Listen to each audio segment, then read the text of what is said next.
Napoleon said, number one, a leader needs unwavering courage. And I don't know if I totally agree with the unwavering part of this or not, because sometimes our courage does waver a little. You know, bend but not break.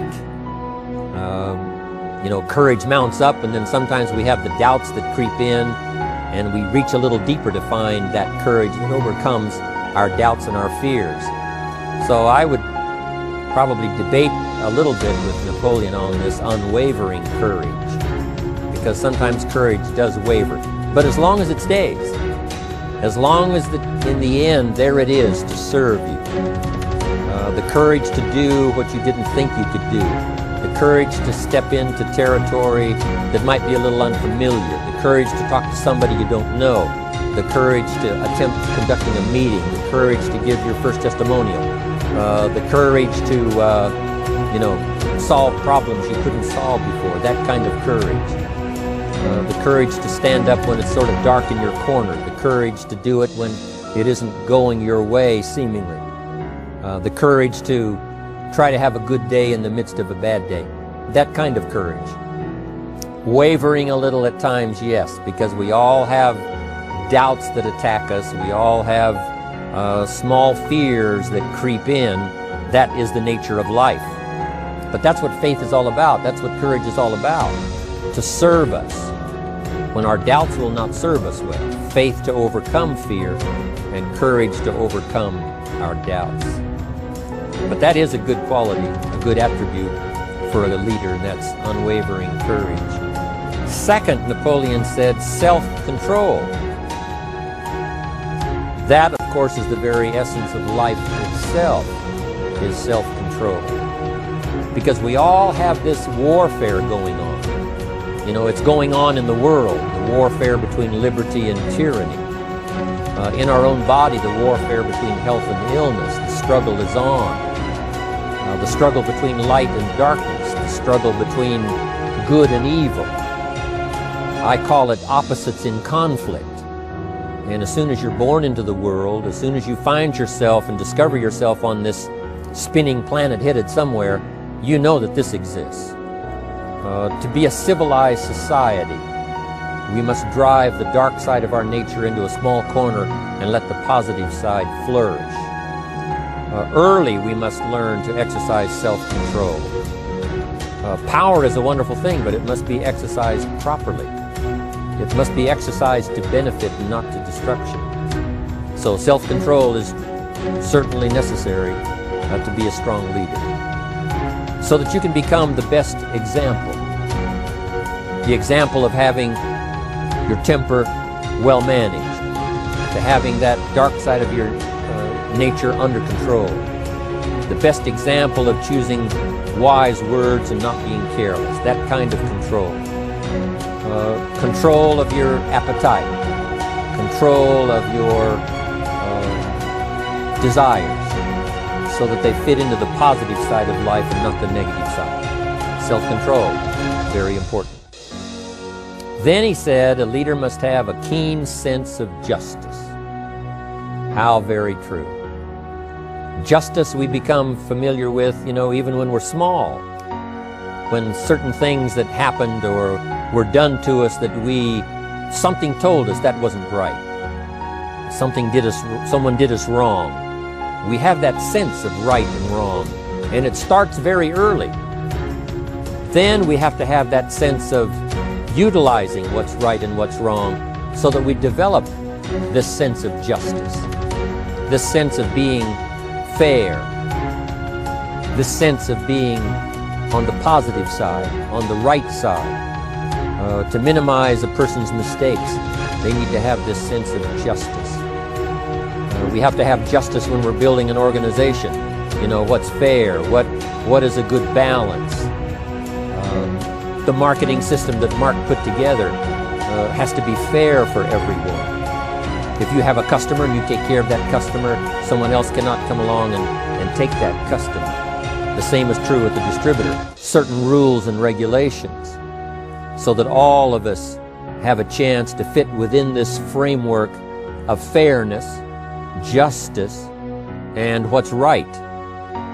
Otherwise, enterprise cannot work.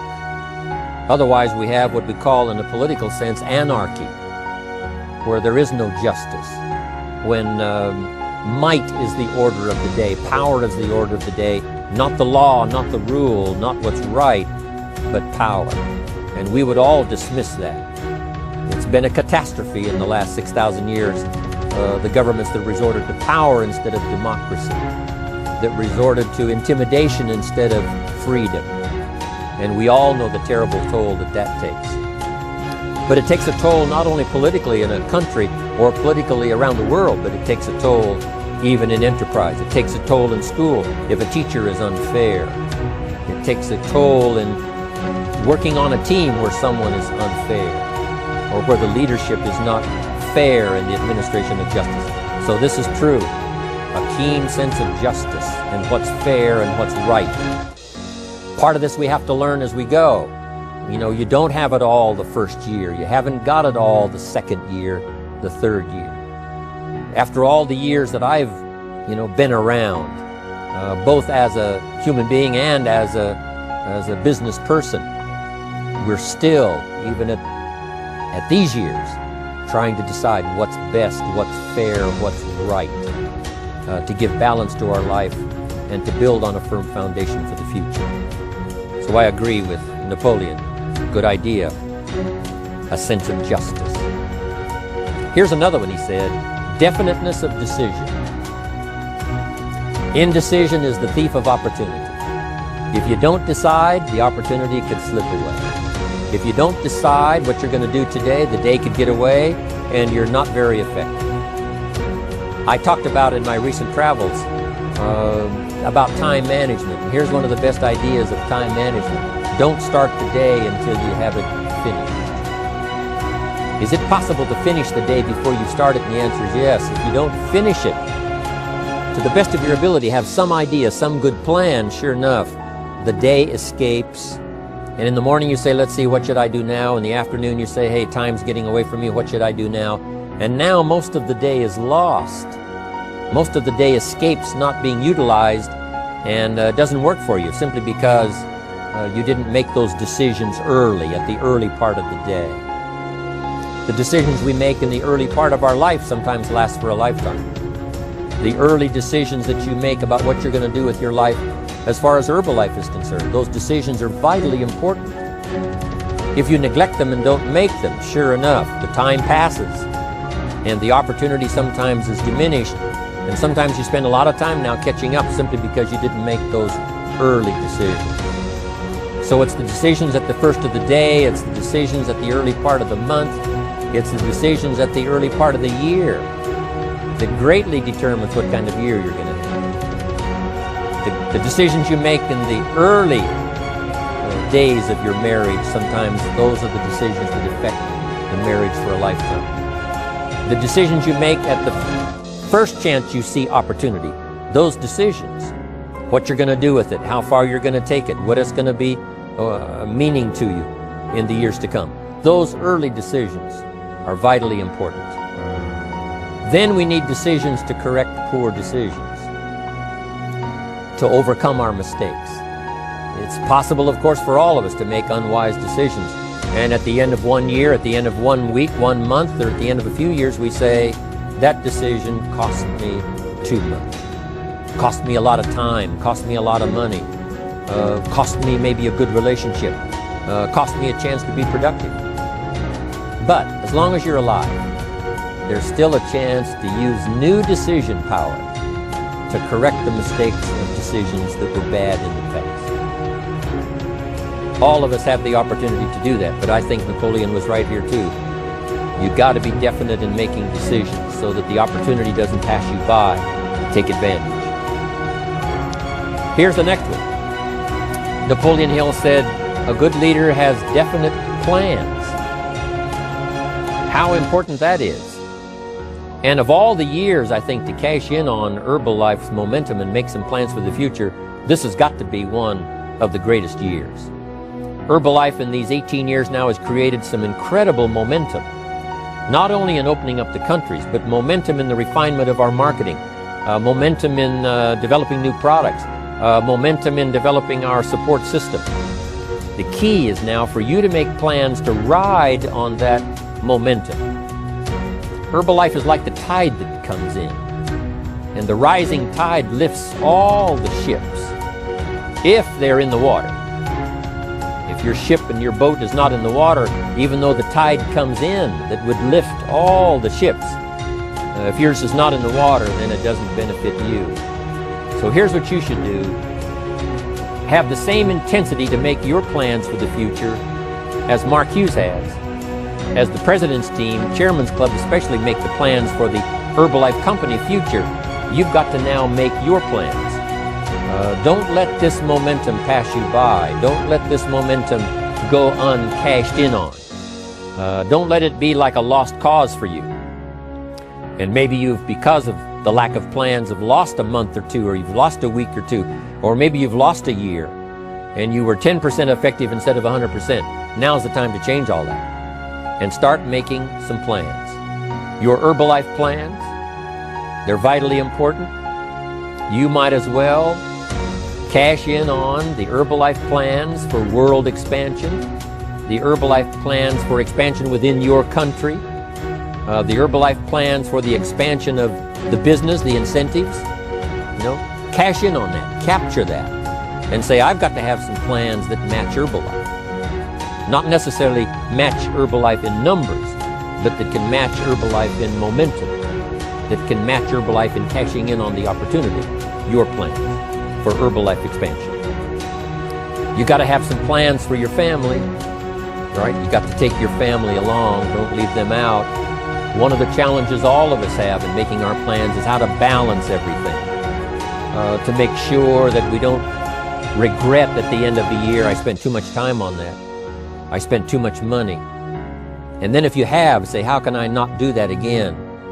And construct some better plans so that you won't have any regrets at the end of a year to come, 5 years to come, 3, 4, 5 years to come. Definite plans. The plans for the use of your money. One thing I've admired about Mark Hughes since I've met him all those years ago, once he started becoming successful, he had a splendid plan, not only for his personal success in terms of financial security, but in terms of the company. Because Mark has to look after the company and make sure that the company is secure. The company has plenty of reserves, so that no matter what happens around the world, and when you're doing business in 37 countries, you can imagine what the challenge is to make sure the plans for each country are there, the backup plans, the financial plans, as well as products and opportunity and marketing. It is a challenge beyond comprehension to most of us what kind of planning that takes in terms of trying to make Herbalife secure for the future. I described it in one of the summit classes as Mark takes the same pledge that the President of the United States takes, and that is to preserve and protect and defend the Constitution, says the President. But Mark has to preserve and protect and defend the company to make sure it's viable, not just in America where it started, but all around the world in each country. It's an awesome responsibility. But now for you, your plans to be financially secure. If you're starting to make some big money in Herbalife, I'm telling you, you got to have a good plan for your resources so that you find yourself secure regardless of what happens. I agree with Napoleon here. You got to have good plans. One more on plans, and that is the plan for your personal development. The plan to be better this year than last year. The plan to take the classes, attend the workshops, do everything you possibly can to show personal progress, not just financial progress, not just the progress of having one more car or one more home, but the progress of personality, the progress of communication skills, the progress of recruiting skills, the progress in how to deal with people, progress in using your influence so that it multiplies its power by 5 by 10 versus what it used to be. You need those kind of plans. A plan for personal growth, personal development. A plan to be all that you can possibly be in the years to come as you develop your Herbalife business and your life business and your family business, all of that. Got to have good plans.